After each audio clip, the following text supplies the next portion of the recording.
Another term to get familiar with is attach. And it is just that. Whatever you're making, you want to attach it.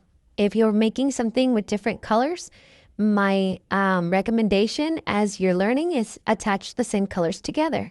And I'm giving you this example. I'm going to create a proud mom of a 2024 graduate. It's going to have text. It's going to have also images.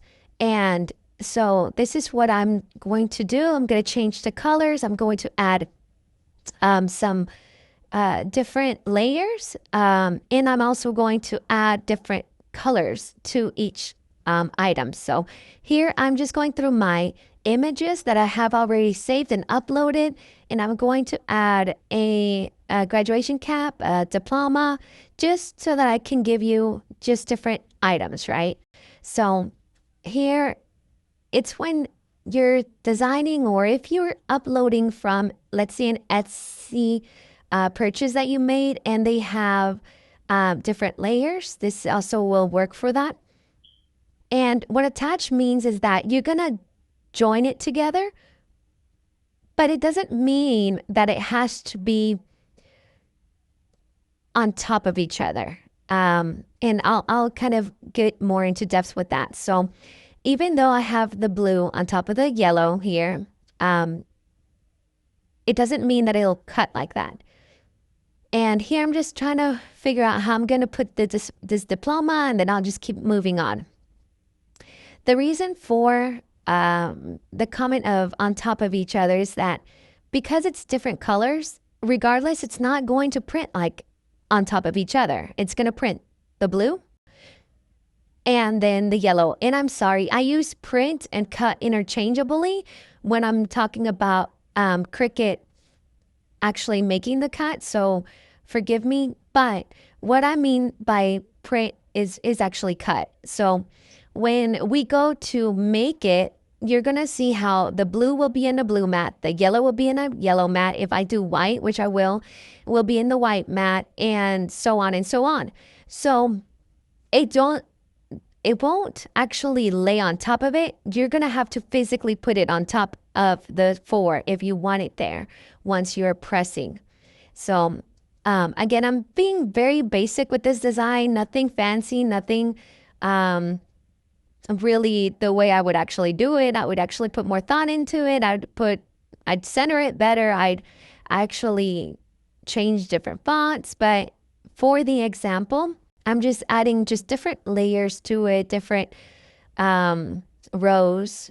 And so I'm going to add graduate in a cursive. If you saw my previous video, if it's cursive, weld that on its own, and then you can attach it to whatever you're going to use. So graduate. And the reason I wanted to do a cursive is to show you a little offset, which we'll talk about later on.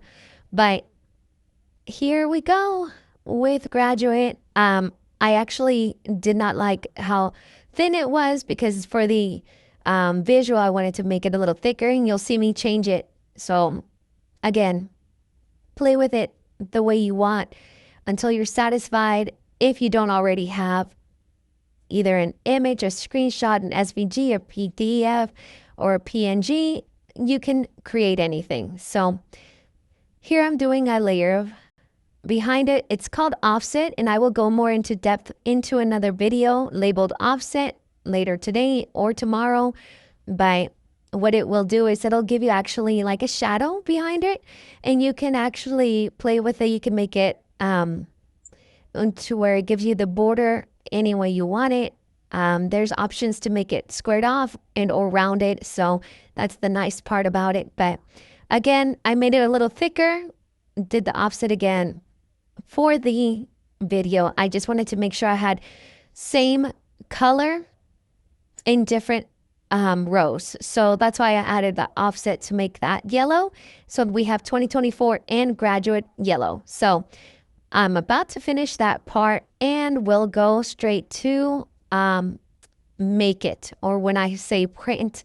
So when you hit make it, this is how it will look. Everything's separate. If you notice, when I highlighted, each of them have their own square. Everything is white, it's white. Everything yellow is yellow. But here's the thing. When you go to print, you're going to or cut, sorry, and you're going to go press, you're going to have to put each layer by itself. Like you're going to have to know where to set it. Here's what I do. If I know that two are going to be together, like the diploma in of A or proud, sorry, proud mom and the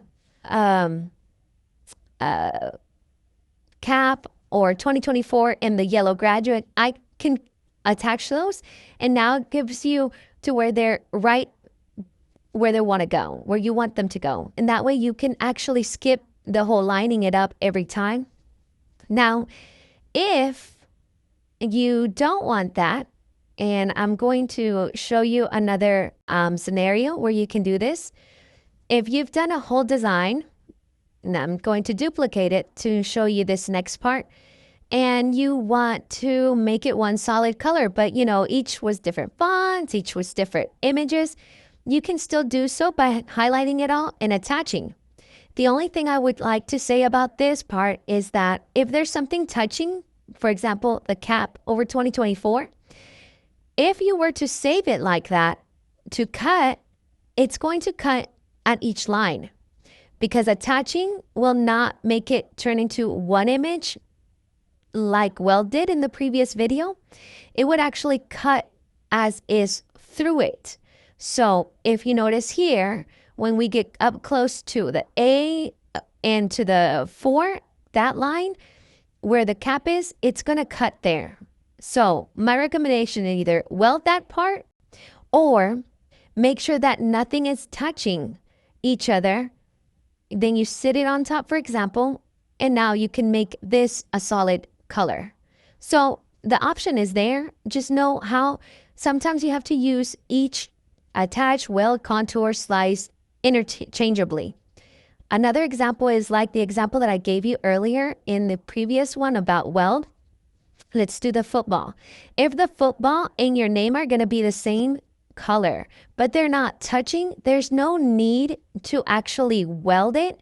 You can actually highlight it and attach it, and it'll be fine because it'll now ensure that it cuts together instead of Jessica by itself, the football and the line together, and then you have to center it. No, you can actually have it cut already together.